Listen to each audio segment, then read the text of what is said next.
Siamo con l'assessore Coppola, a lei chiediamo un'impressione sull'importanza dello sportello unico per le attività produttive, cosa cambia per i comuni e quali sono appunto le novità. Allora, è sicuramente una giornata importante, una risposta che da tempo le imprese, tutte le imprese chiedono, quello appunto dell'attivazione dello sportello unico per le imprese. Cosa vuol dire? Vuol dire che da adesso in poi chiunque vorrà aprire un'impresa potrà rivolgersi al proprio comune, alla propria Camera di Commercio e in via telematica, magari utilizzando anche un aiuto stesso degli enti, poter inviare tutti i dati senza dover per forza di cosa raccogliere quelle centinaia di documenti che sappiamo le imprese sono costretti ogni volta a dover invece raccogliere da decine e decine di altri enti. Quindi quello che si suol dire, insomma, apri un'impresa in 24 ore, in maniera snella, in maniera flessibile, con soprattutto un cartaceo che scompare e tutto in via telematica viene appunto trasferito agli enti poi di competenza. La Regione in realtà non avrebbe esattamente un ruolo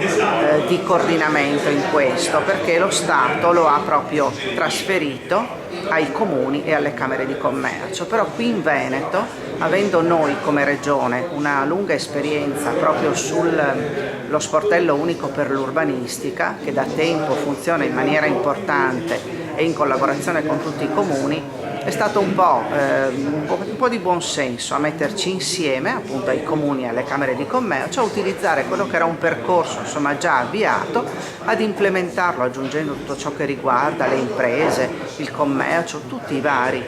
settori, cercando di omogeneizzare quanto più possibile e riuscendoci oggi appunto con la firma del protocollo, in modo tale che il Veneto sia effettivamente a regime tutto insieme, condividendo uno stesso percorso. Questa è stata una volontà che abbiamo condiviso sin da subito in maniera importante, devo dire lavorando anche velocemente, in modo tale da dare questa risposta ai comuni, che non dovranno quindi dotarsi di